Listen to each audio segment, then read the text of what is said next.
नमस्कार मित्रांनो, YCMU नाशिक, यशवंतराव चव्हाण महाराष्ट्र मुक्त विद्यापीठ नाशिक, MA अर्थशास्त्र, MA economics, course code M50 शिक्षणक्रम, क्षेत्रीय प्रकल्प अभ्यासक्रम, फील्ड प्रोजेक्ट, कोड आहे ECO 513, विषय सूची म्हणजेच काय की जी सेकंड सेमिस्टरला मे 2024 परीक्षेकरता क्षेत्रीय प्रकल्प फील्ड प्रोजेक्ट कंपल्सरी करण्यात आलेला आहे। हा प्रोजेक्ट तुम्हाला स्वतःच्या हस्ताक्षरात लिहायचा आहे आणि स्टडी सेंटरवर जमा करायचा आहे। मग प्रोजेक्ट लिहिण्यासाठी आपल्याला विषय लागतो, तर विद्यापीठाने तुम्हाला ही PDF प्रोव्हाइड केलेली आहे। या PDF मध्ये एकूण किती दिलेत बघा, 107 विषय दिलेले आहेत, 107। तर तुम्ही ह्या 107 विषयापैकी कोणत्याही एका विषयावर तुम्हाला फील्ड प्रोजेक्ट क्षेत्रीय प्रकल्प तयार करायचा आहे आणि तो ऑफलाईन म्हणजे हाताने लिहून स्टडी सेंटरवर जमा करून तिथं नोंद करायची आहे। त्यानंतर तुम्हाला ह्याचे मार्क देण्यात येतील स्टडी सेंटर मार्फत आणि तुमच्या मार्क मेमोवर सेकंड सेमिस्टरचे ह्याचे मार्कसुद्धा येणार आहेत। ठीक आहे, हा कंपल्सरी, हा प्रोजेक्ट देण्या गेल्यावर तुम्ही फेल होतात, कंपल्सरी द्यायचे। तुम्हाला जर ॲक्युरेट होत नसेल तर मोडक्या तोडक्या भाषेत का होणार तुम्हाला प्रोजेक्ट द्यायचाच आहे। ठीक आहे ना, तुम्हाला पासिंग पोटे तर मार्क देतातच आपल्या स्टडी सेंटरवाली। थोडासा अभ्यास करून केला तर तुमचा फायदाच होईल, नुकसान तर होणार नाही अभ्यास केल्यानं।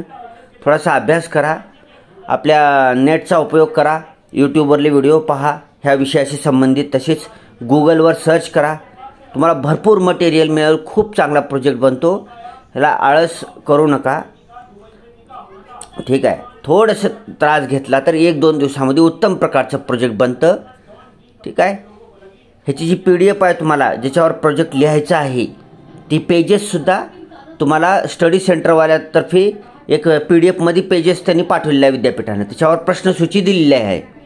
प्रत्येक MAच्या कोर्स करता अर्थशास्त्राला वेगळी प्रश्नसूची आहे, तर ती PDF तुम्हाला घ्यायची आहे स्टडी सेंटरवरून। त्याच्यावर उत्तरासाठी जागा दिलेली आहे, प्रिंट काढून त्या जागेवर खाली उत्तरे लिहून तुम्हाला सबमिट करायचे आहे। ठीक आहे,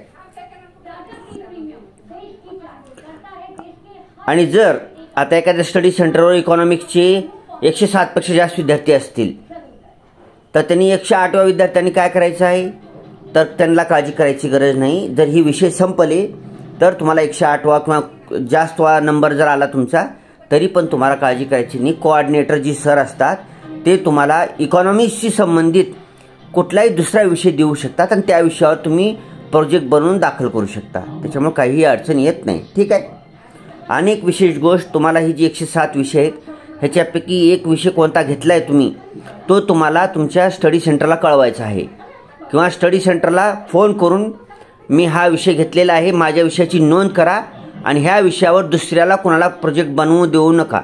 ध्यानात ठेवायचं आहे की एका विषयावर एकाच विद्यार्थ्यानं प्रोजेक्ट बनवायचा आहे, कळालं का? एक जर विषय घेतला तुम्ही तर एकच विद्यार्थी प्रोजेक्ट बनणार आहे, त्याच्यावर दुसऱ्या विद्यार्थ्यांना दुसऱ्यावर बनवायचे आहे।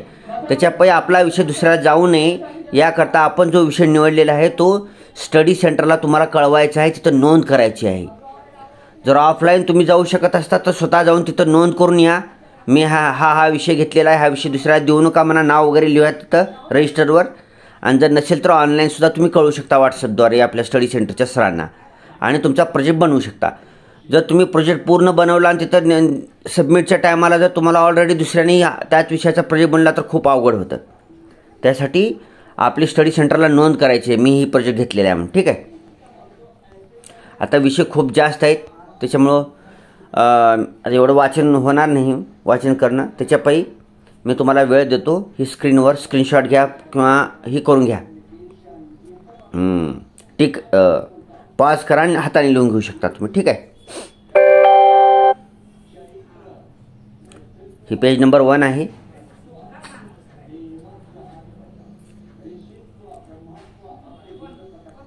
पेज नंबर 2,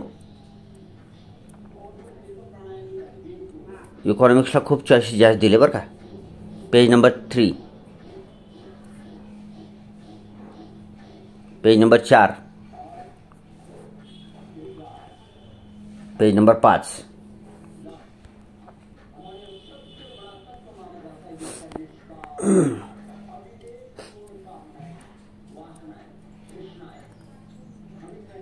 ठीक आहे मित्रांनो, व्हिडिओ चांगला वाटला असेल तर व्हिडिओला लाईक करा, चॅनलला सबस्क्राईब करा, आपल्या मित्रमैत्रिणी नातेवाईकांना शेअर करा. Thanks for watching.